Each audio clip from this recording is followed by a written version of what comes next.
মাতে ইল্লা ওয়াকাহুল্লাহু ফিতনাতাল কবর। জুমার দিন জুমার রাত যদি কোনো মানুষের যদি ইন্তেকাল হয়ে যায়, এই মানুষের কবরের ফিতনারে আল্লাহর যাতে রেহাই দিলেন। সুবহানাল্লাহ।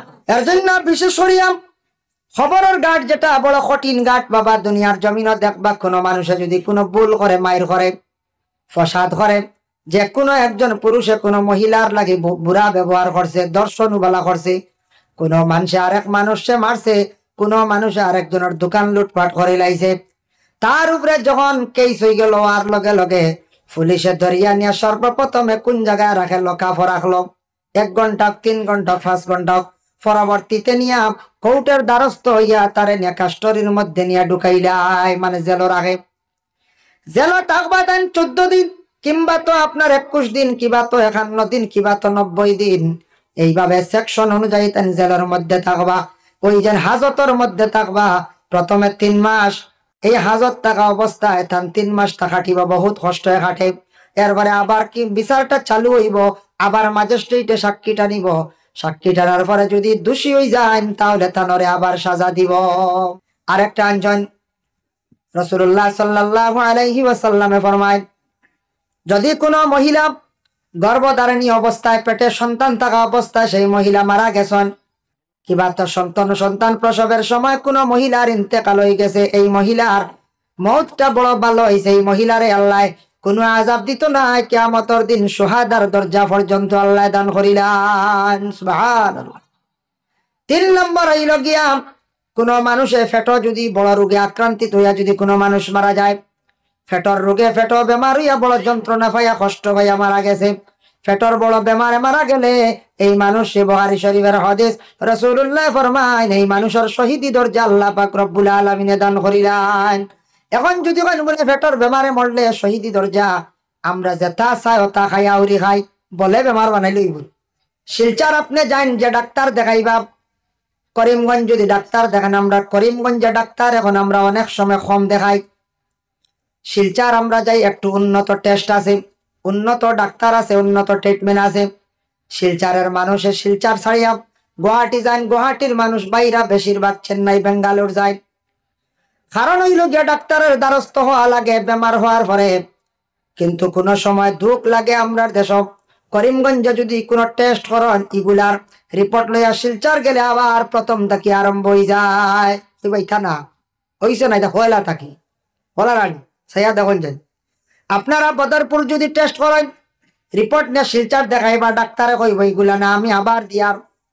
এইভাবে খালি টেস্ট করতে করতে অনেক রুগী হলে হেনাস্তা হয়ে যান, দুর্বল হয়ে যান, টাকার কোনো প্রবলেম আছে। কিন্তু আমার ধারণা বারবার টেস্ট করাইলে মেশিন যেগুলো আছে এগুলাও চললো, একটা ফায়দা আছে। ডাক্তারদের একটা কমিশনও আছে আমি শুনলাম। ডাক্তার হলে কইবা অমুক জায়গাত কে টেস্ট করিও, অমুক জায়গাত যাওয়া মানে অমুক সারর প্রেসক্রিপশন লেখা আমরার কাছে টেস্ট গুলা ফাটাইয়া দিলে বিনিময়ে আমরা একটা পার্সেন্টেজ দিয়া দেই। এর কারণে বারবার ডাক্তাররা আমরা টেস্ট করান, টেস্ট তো বালা আমরা কই, আর টেস্ট তো বালা। বদরপুর যে মেশিন আছে, আপনার শিলচার যে মেশিন আছে, করিমগঞ্জে মেশিন যেটা আছে, যেটা আপনার আমার টেস্ট করছে, এটা মেশিন তো সব একই। হ্যাঁ, রিপোর্টের মধ্যে যদি সামান্য ব্যতিক্রম ধরছে, তবে আপনি বালা করিয়া মেশিন বিশেষ করিয়া রিপোর্টটা আপনি সব মাঞ্চরে বারবার টেস্ট করতে করতে শেষ। আমরা এখন ডাক্তারও ঔষধ করতে হয় না, ঔষধের আগে টেস্টর টাকা 6-7 হাজার রেডি করা লাগে, এর বাদে আবো ঔষধ বলা নানি। আমরা বর্তমানে ও অবস্থায় আসি নাই। শিলচার থেকে যাইবা গুয়াহাটিত গেলে, গুয়াহাটির কিছু ডাক্তার লোক ইত্যা কিতা লেখছে, ইটা ডাক্তার নেই, বুঝা যায় এরা ডাক্তার না।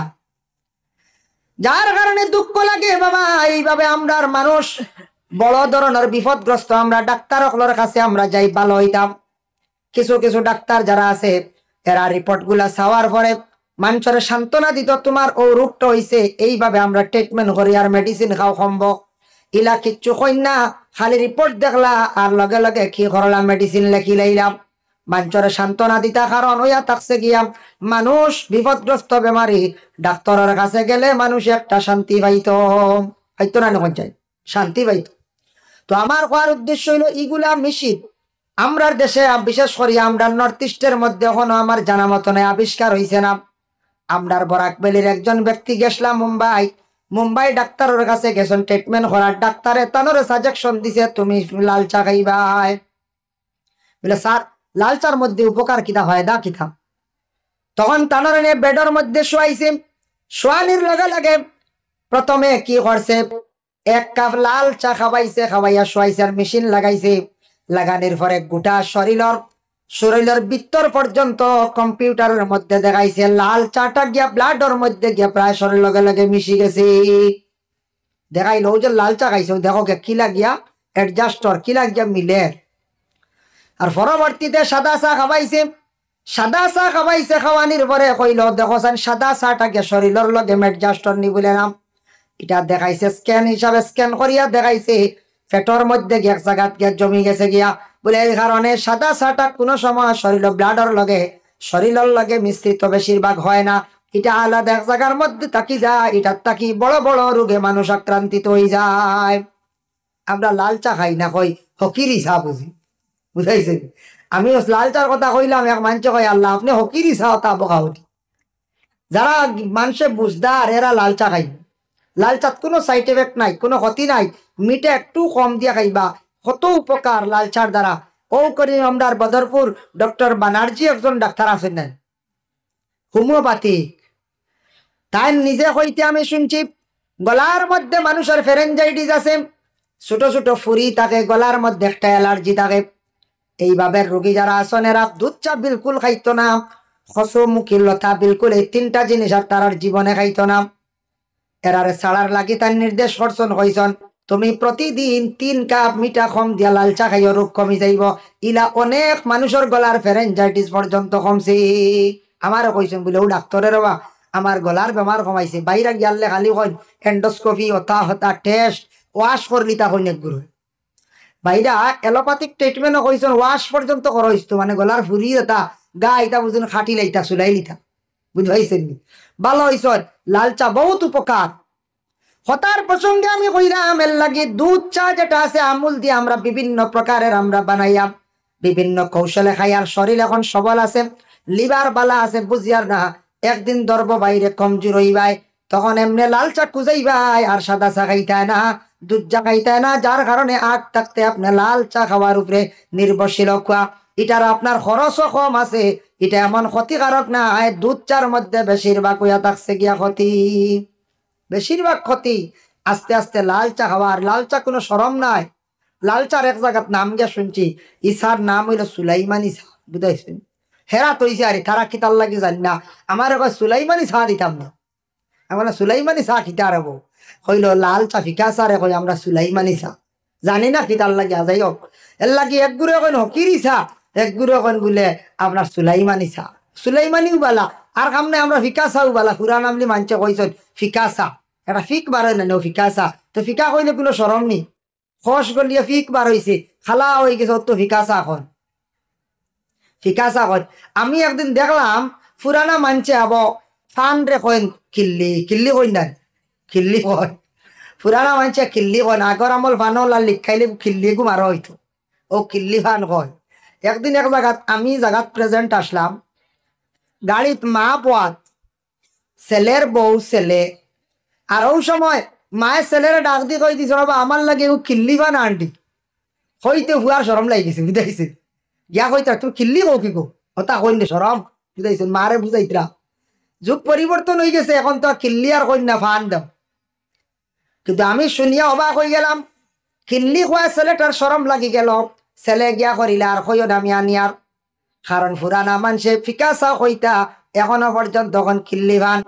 আমরা এখন বর্তমানে এগুলা বদলি গেছে বলে এগুলা লাল চা, তারপর হইল কেমনে ফান আর কিল্লি কইনাম, কারণ পুরানা মানুষে অনেক জিনিস কইতা এখনো পর্যন্ত হইলে এমন অশুদ্ধ নাই, কিন্তু আমরা সরম লাগি যায় কিল্লি কইলে। আখতা গিয়ে এখন যদি আপনি বাজার মধ্যে গিয়ে এখন যে কিল্লি ফান দেও রব, আখতা দোকানদার কইবে না খানোর থেকে বার হইয়া আইসন কুমা ভাড়া তা কিন না কিতা কই ভাই না না কইছে, এখন আর কিল্লি চলের না। পুরানা কেউ কইলে বুঝবা বলে এই পুরানা মানুষ, আর নতুন কেউ যদি কিল্লি বান হয় সরম পাইলিবার জায়গাত হইবা এই মনে হয় জীবনে মনে হইলা বাড়িতে বার হয়েছেন মনে হয়, হইবাই না না কইছে হইবা। যাই হোক আল্লাহর বন্দেগান কথার প্রসঙ্গে আমি কিছু ডাক্তারের বিষয় নিয়ে আলোচনা করলাম। আমার বিশেষ করে আবেদন হইল ডাক্তারের কাছে আমরা সান্ত্বনা পাওয়ার জন্য আমরা যাই। ডাক্তারের কাছে যাইতাম, রোগটা নির্মূল হইতো, শিফা দেনেওয়ালা আল্লাহ। ডাক্তারে ট্রিটমেন্ট করতে আমরা বহুত কষ্ট করি, বহুত টেস্ট গুলা আমরা করি, কিন্তু কিছু ডাক্তার হলে অনেক সময় গুলা অবহেলা করিলাই। মানুষ যাইতো কই, মানুষ বিপদগ্রস্ত, অনেক মানুষ ট্রিটমেন্ট করতে পারে না, টাকা খরচ করতে পারে না, মানুষে বড় বড় বেমার হইয়া মানুষ মারা যায়। এর জন্য একটু সচেতন হক্কা বাবা। আমরা পেটর বেমার বেশিরভাগ হয় খানিটা আনলিমিটে খাবার তাকিয়া, আউরি খাবার তাকিয়া পেটর মধ্যে বড় বড় বেমার হয়। মাছ আর গোশত একলগে না খাওয়া বালা, একটা আর একটার জিদ, এটা বিজ্ঞানেও কইছে না খাইতে না। আর নবীজিও কইছেন, নবীজি কত বড় সায়েন্টিস্ট, বিজ্ঞান দেখো, আল্লাহর রসুলে কইছেন গোশত খাই নিলে আর তুমি মাছ খাওয়াত লাগিও না, আর মাছ খাই নিলে আর গোশত খাওয়াত লাগিও না। মাছ আর গোশত একলগে খাইলে, বিভিন্ন জিনিস আর ফুরাইয়া খাইলে বেশিরভাগ পেটের মধ্যে রোগ হইয়া থাকে। আর যদি কোনো মানুষে যদি গোশত বেশিরভাগ যদি খাইয়া থাকে, সকালে গোশত বিকালে গোশত, এইভাবে প্রতিদিন যদি কোনো মানুষে যদি খালে গোশত খায়, এই মানুষের দিল শক্ত হয়ে যায়, দিল পাত্তর হয়ে যায়, এই মানুষে আল্লাহ আল্লাহ করতে পারত না, আল্লাহ আল্লাহ কোনো মজা পাইতো না। এগু পরীক্ষিত, আমারও পরীক্ষিত। বেশি গোশত খাইলে দিল শক্ত হয়ে যায়। এর লাগি দেখিন জানি উত্তরপ্রদেশ, দিল্লি, রাজস্থান হঠাৎ গেলে দেখবা গোশত খানেওয়ালা মানুষ বেশি, তারা তো একটা প্রসিদ্ধ খাদ্য, তার লাগি তার বাসা অত কড়া, বুঝেছেন, মারতেও দিড়িং করে উঠে, ইলা সুন্দর করে মাথই না। প্রায় মানুষ পাইছি লজ্জত নাই, ব্যবহার এমন সুন্দর পাওয়া যায় না। এমনি ব্যবহার ঠিক আছে, মা ঠিক নাইন বড় কড়ুয়া কড়ুয়া, মা ঠিক নাইন বড় কড়ুয়া কড়ুয়া। এর লাগে যে কোনো মানুষ দুনিয়ার জমিনের মধ্যে গোশত যদি বেশি খাইলা, তার দিল শক্ত হয়ে যাইব, বাত্তর হয়ে যাইব, দিল নরম থাকতো নাই। যার কারণে বুজুর্গানে দিন হল যারা আসন দেখবা, যারা সুফি হল আল্লাহর ইবাদত বন্দেগি করডা, এরা চাইয়া দেখবা দুনিয়ার জমিনের মধ্যে গোশত বেশ খাই না, মাছও বেশি খাই না, বেশিরভাগ নিরামিষ খাওয়ার তখন। নিরামিষ খাইলে মানুষের দিলটা নরম থাকে, মানুষ আল্লাহ আল্লাহ করতে পারি। মাছ গোশ মানে অনেক কইতে মানে খানি উনি কমাইয়া যাইতে রাখি হুজুরে আইয়া খাকুয়া, ফাঁকে ফাঁকে খাকুয়া, একবার সাফিলা না, সাফিলা খাইলে বেমার হইব, দিল শক্ত হয়ে যাব, হাত তর হয়ে যাব। এর জন্য বিশেষ করিয়া এই যদি মৌত ফেট কোনো বড় বেমার হইয়া যদি কোনো মানুষ যদি মারা যায়, তাহলে জানিয়া রাখো আল্লাহর বন্দেগান, এই মানুষের শহীদি দরজা আল্লাহ দান করিলেন। আর মহিলার পেটে সন্তান নিয়ে যদি মারা যায়, ইমাম আবু হানিফা রহমতুল্লাহি তাআলা আলাইহির কওল হইল, মায়ের পেটে সন্তান জিত্তা আছে না মারা গেছে, তুমি তান উপলব্ধি করতে পারবাই মহিলা এই মুহূর্তে মারা গেছে ডেলিভারির সময়। এখান কাপড় তুমি তান সুতি কাপড় ভিজাইয়া ওখান বালা করে চিপিয়া মায়ের পেটের মধ্যে রাখি দেও, কিছু সময়ের ভিতরে যদি দেখো কাপড়টা একটু গরম হয়ে গেছে গিয়া, উমলি গরম, কাপড়টা শুকানির ভাব ধরি লাইছে, জানিয়া রাখিও ওখানো পর্যন্ত মায়ের পেটের সন্তান জিন্দা আছে, তুমি জান পেট খাটিয়াও বাইর করো। বুধবাইত্রানি মার পেটের সন্তান জিতা তাকি যা, কোনো সময় কিছু সময় মা মারা গেলে কত সময় জিন্দা থাকে, পরে অক্সিজেনের অভাবে মায়ে শ্বাস প্রশ্বাস লইতে পারেন না, গতিকে পরে মারা যায়। তবে কিছু সময় জিন্দা থাকে, এতে পেট খাটিয়েও সন্তানকে বার করো, বাঁচাও, অতটুক পর্যন্ত হুকুম। এর জন্য আমরা দেশের মধ্যে কিছু কিছু জায়গায় শোনা যায় ডাক্তারের পরামর্শ নিয়ে পেটের সন্তানটার নষ্ট করতাম। কিছু কিছু জায়গার মধ্যে শোনা যায় মায়ের পেটের সন্তানটে ডাস্টবিনের মধ্যে ফেলাইতাম। আহা জানিয়া রাখবা কিয়ামতের দিনেরা আল্লাহর দরবার জবাব দিই ভাই, সন্তানা দিয়ে হলে আল্লাহর কাছে গিয়া বিচার চাইবা। যদি সন্তান মনোহরক্কা 4 মাস 10 দিন, 1 মাস যাওয়ার অতিক্রম করার লগে লগে সন্তানের গঠন বনা আরম্ভ হয়ে যায় গিয়া, প্রথম 40 দিন সেই পুরুষের যেটা বীর্যতা কি আল্লাহ আলাকা রক্তর দ্বারা পরিবর্তন করায়। আর 2 নম্বর 40 যাওয়ার ঢুকা মাত্র মায়ের পেটের মধ্যে সন্তানের গঠন বনা আরম্ভ হয়ে যায়, গোস্তর দ্বারা, মুদগার দ্বারা, মাংসর দ্বারা পরিবর্তন হয়ে যায়। এর জন্য 240 ভিতরে সন্তানের গঠন হয়ে যায়, 340 পুরাপুরি মায়ের পেটের মধ্যে সন্তানের গঠন হয়ে যায়, 340 120 দিন মায়ের পেটের মধ্যে 4 মাসের ভিতরে পুরাপুরি সন্তানটা বানানি হয়ে যায়। যার কারণে 3 মাস 2.5 মাস 4 মাস এইভাবে সন্তান আদি ডাক্তারের পরামর্শ নিয়া অনেক স্বামী স্ত্রী হলে কি করডা সন্তানটা নষ্ট করডা, অবৈধভাবে অনেক মহিলারা সন্তানটা ফেলাইতরা। মাঝে মধ্যে সোশ্যাল মিডিয়াত দেখা যায় সন্তান আদি রাস্তার মধ্যে ফেলাইয়াও গেছেন গিয়া। এইভাবে যারা ফেলাইবা দুনিয়ার জমিনের মধ্যে সন্তান, কিয়ামতের দিন ছোট্ট শিশু সন্তান হলে আল্লাহর দরবার ফরিয়াদ করবা। দেখো নবীজি একদিন সাহাবায়ে কেরাম হকলের নসিহত করলাম, কইলা আমার সাহাবায়ে কেরাম হল আরব দেশে মক্কা নগরে মহিলাদের কোনো সম্মান মর্যাদা নাই, মহিলার বাবার কোনো সম্মান মর্যাদা নাই। তারা জানে না মহিলাদের কতটুক সম্মান মর্যাদা আল্লাহ দান করছে। আল্লাহর রাসূলে ফরমায়, কেউ যদি একটা কন্যা সন্তান যদি পায়, আর এই কন্যা সন্তান পাওয়ার পরে সে যদি শুকরিয়া আদায় করে, সেই মহিলাটারে কন্যা সন্তানকে যদি দিনী শিক্ষা দিয়া থাকে আর দিনদার কোনো যদি ছেলের সঙ্গে বিবাহ দিয়া থাকে, তাহলে সেই কন্যা সন্তানের বাবা কিয়ামতের দিন আমি রাসূলুল্লাহর জান্নাতের পাশাপাশি তার স্থান দেওয়া হইব। আবার নবী যে ফরমাইন, একটা ছোট সন্তান ছেলে হোক মেয়ে হোক, মায়ের কুলে থাকা অবস্থায় যদি সন্তানটা যদি মারা যায়, তাহলে সেই সন্তানের কারণে কিয়ামতের দিন মা বাবা আবার জান্নাতি হইবা। ইয়া রাসূলুল্লাহ, খেরর যদি 60টা সন্তান যদি মারা যায়, এই মা বাবা জান্নাতি হইবা নে? নবী যে ফরমাইন বলে 60টা হোক, 3টা হোক, 2টা হোক, 1টা হোক, যে কোনো একটা সন্তান মারা গেলে, মাসুম বাচ্চা মারা গেলে কিয়ামতের দিন সেই সন্তানের মা এবং বাবারে সন্তানে সুপারিশ করিয়া হাত ধরিয়া টানি টানি লইয়া জান্নাত যাইব। বুঝবাইছেন? যার শিশু সন্তান মারা গেছেন, নাবালিক বাচ্চা মারা গেছেন, এই মা বাবা বড় ভাগ্যবতী। এই সন্তানটা কিয়ামতের দিন তারা হাসরের ময়দানে মা বাপ খালি তালাশ করবা। সুবহানাল্লাহ, সন্তানটা খালি তালাশ করবা। আর যারা অবৈধভাবে দুনিয়ার জমিনের মধ্যে সন্তানটা নষ্ট করছেন, বিভিন্ন জায়গায় গর্ত করিয়া গাড়িছন, ডাস্টবিনের মধ্যে ফেলাইছন, গার্ডেনের মধ্যে ফেলাইছন, এরা কিন্তু কিয়ামতের দিন মা বাবার বিচার লিয়ে তারা খাড়া হইবা। আল্লাহ, কোন মায়ের পেটে আমার দিসলাই? আল্লাহ, আমার গার্জিয়ান খেয়ে আসলা জানি না, বড় জমিনে অপমানিত আসলাম রে আল্লাহ, আপনার কাছে আমি বিচার চাইয়ার। এইভাবে সন্তানের কারণে কত গার্জিয়ান টকল মা বাবা জাহান্নামী হইবা। ভাই মুসলমান, নবীজি সাল্লাল্লাহু আলাইহি ওয়াসাল্লাম ফরমায়, এই ধরনের মওতটা কি তুমি তান পানা চাও? কোনটা বলে? 1 নম্বর হইল গিয়া অ্যাক্সিডেন্ট মওতটা কি পানা চাও? মাঝে মধ্যে শুনছেন না নি বেজান অ্যাক্সিডেন্ট হইয়া মানুষ মারা যাইতরাম। এখন তো গাড়িও বেশ, রাস্তা বলা আগর তুলনায় এর লাগি অ্যাক্সিডেন্টও বেশ হয় না? অ্যাক্সিডেন্ট হয়, অ্যাক্সিডেন্ট খুব বেশি হয়। আজকে মনে করো গাড়ির একটা লিমিটেড দিয়া দিছে, অ্যাক্সিডেন্ট ওই তো না করিয়া 40 কিলোমিটার। প্রত্যেকটা গাড়ির সামনে লেখা থাকে, দেখুন জানি 40 ওলা থাকে না? 40 কিলোমিটারে যদি যে কোনো গাড়ি চলে, তাহলে এই গাড়ি অ্যাক্সিডেন্ট হওয়ার কোনো সময় কোনো অবস্থা হইতো নাই। সামনে মানুষ পড়ক, সাইকেল পড়ক, সামনে যদি যে কোনো একটা প্রাণী পড়ক, এই গাড়ি কোনোদিন মারতো নাই, সব কিছু কন্ট্রোল করতে পারবো। আর আমরা তো 40-এ চালাইলে বেশি স্লো হয়ে যায়, আমরা 60, 70, 80 চালাই। মনে করো 60, 70-এ যদি কোনো ড্রাইভারে গাড়ি চালায়, মোটামুটি অ্যাক্সিডেন্ট থাকি বাঁচতে পারবো। মারাত্মক কিচ্ছু সামনে পড়ে গেলে বাঁচাইতে পারতো নাই। মারাত্মক কিচ্ছু পড়ে গেলে একটা সামনে বাঁচাইতে পারতো না। মারাত্মক কোনো টার্নিং 80 লোয়াত লাগলে কন্ট্রোল করতে পারতো না, অ্যাক্সিডেন্ট হইব। তবে মনে করো 40-এর জায়গায় 60, কোনো অসুবিধা নাই। 100 যদি একটা গাড়ি চলে, এটা আনলিমিটেড হয়ে গেছে গিয়া, কোন সময় কোন অবস্থায় অ্যাক্সিডেন্ট হইব কোনো গ্যারান্টি নাই।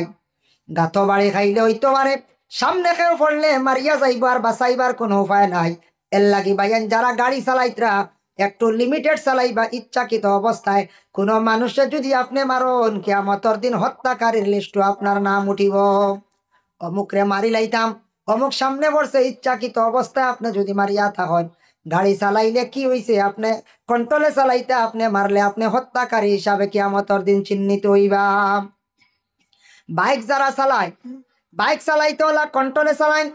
যেমন আমাদের আসামের সরকারের নির্দেশ, আপনি মাথার মধ্যে হেলমেট দিয়ে বাইক চালাইতাম। আমরা প্রায় অনেক বাইনতে হেলমেট লাগাইতে সময় আমরা কি করি, অবহেলা করি। আপনি বাইক চালাইতে সময় যদি অ্যাক্সিডেন্ট হয়ে যান বাইরে, আপনার মাথাটা যদি বাঁচি যায়, শরীরের অঙ্গ ভাঙ্গি গেছে, প্রায় শরীরের অঙ্গে দুঃখ পাইছে, কিন্তু আপনি উপস্থিত মরতায় না কিছুদিন বাঁচিবাই। আর মাথা যদি সেভ করেন না, হেলমেট যদি বাঁচে না, তাহলে আপনার বাঁচার কোনো রাস্তা নাই, অ্যাক্সিডেন্ট হওয়ার লগে লগে আপনি মারা যাইবা। যার কারণে বাইক কন্ট্রোলে চালাক, আর বাইকের যেন ফাটা সাইলেন্সার এগুলো লাগাই নেন মাঝে মাঝে, দেখলানি একগুলো এগু বদলাইয়া।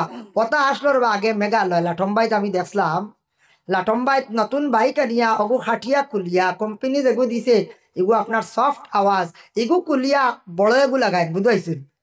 আর ইগিয়ে আওয়াজ করে বোঝা যায় 1-1.5 কিলোমিটার দূরে গিয়ে আসছে, আবো বোঝা যায় আর বলা রানি মেশিনের লাগান আওয়াজ করে। ইটা লাগাইয়া কোন যেন গ্রাম বাই যদি যায়, এক মানুষে দেখিয়া কিতা কইবা যে বালা কইবা নি কঞ্চা, জি না। মানছে বালা কইবার কোনো সুরতও নাই। ই যদি সাইলেন্সারটা লাগাইয়া যদি আপনি বাইক চালান আওয়াজ করেন আপনার কইতে মজা লাগে। শব্দ দর্শক